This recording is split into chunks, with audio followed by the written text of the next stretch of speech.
Bonjour, je m'appelle Frédérique Crestin-Billet, je suis donc la créatrice de la Maison Sajou. Aujourd'hui, je vais vous présenter ma grande broderie de la collection Musée et Patrimoine sur le thème de Marie-Antoinette. Donc, comme toutes les broderies de cette collection, elle a évidemment une connotation historique. Donc, ici, j'ai voulu évoquer l'univers de Marie-Antoinette. Donc, vous avez ici son portrait, qui est donc à broder au point de croix. Donc, ce portrait, il est inspiré par le tableau qui a été peint par Élisabeth Vigée-Lebrun, qui était donc une femme et qui était la peintre officielle de la reine Marie-Antoinette. On dit même qu'elles étaient amies.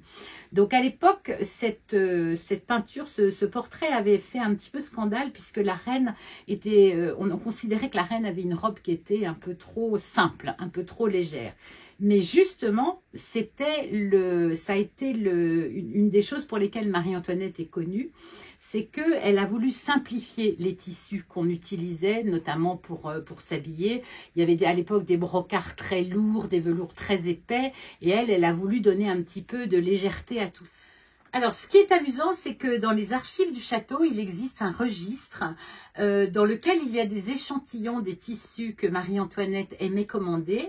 Et si un jour vous avez accès à ce document, eh bien vous reconnaîtrez ces tissus-là que j'ai interprétés au point de croix. Vous voyez, il y a même une façon de les mettre avec des petits échantillons. Vous reconnaîtrez ces tissus dont Marie-Antoinette aimait se faire des robes, avec notamment sa modiste qui était très connue, qui s'appelait Rose Bertin. Donc voilà, vous avez ici après évidemment des petits rubans, les chaussures, des boutons, de la dentelle, puisqu'elle adorait aussi la dentelle, vous en voyez là d'ailleurs sur sa robe. Et puis vous avez ici une coiffure un peu spectaculaire, puisque Marie-Antoinette était connue aussi pour avoir de beaux cheveux, et donc elle se faisait des coiffures qui montaient comme ça, il y en avait, ça pouvait prendre une certaine hauteur. Donc ça c'est pour la partie mode. Ensuite vous avez ici le tissu de la chambre de Marie-Antoinette au Petit Trianon.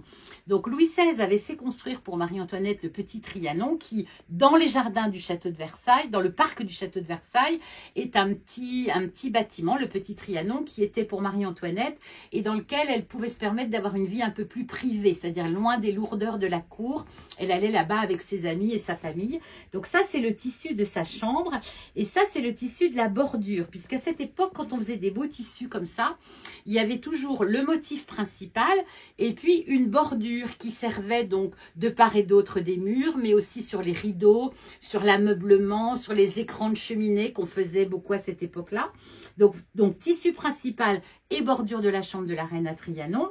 Là, vous avez le tissu principal et la bordure, mais cette fois-ci du tissu de la chambre de la reine au château de Versailles. Donc ça, c'est un tissu un petit peu plus sophistiqué.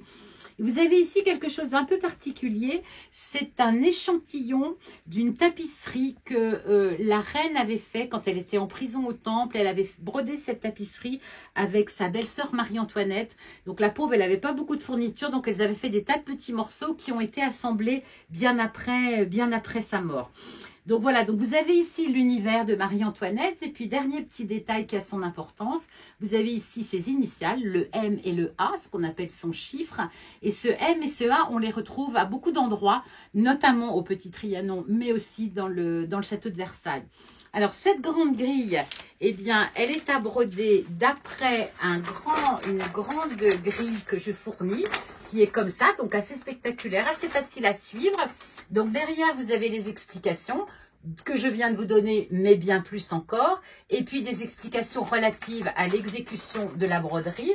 Et puis dans cette collection, eh bien, comme toujours, du grand motif principal découle un certain nombre d'autres ouvrages. Vous avez ici par exemple le tissu de la chambre de la reine en petit. Vous avez ici la tapisserie de la reine en petit aussi, mais vous avez aussi des ouvrages plus spectaculaires comme celui-ci, qui en fait est un de nos best-sellers, donc l'interprétation du tissu de la chambre de la reine au château de Versailles. Vous avez aussi l'interprétation du tissu de la chambre de la reine à Trianon et plein d'autres ouvrages que je vous invite à découvrir sur notre site. Donc voilà, je vous souhaite du plaisir à venir sur notre site découvrir un peu cet univers de Marie-Antoinette et toute cette grande grille de Marie-Antoinette au château de Versailles.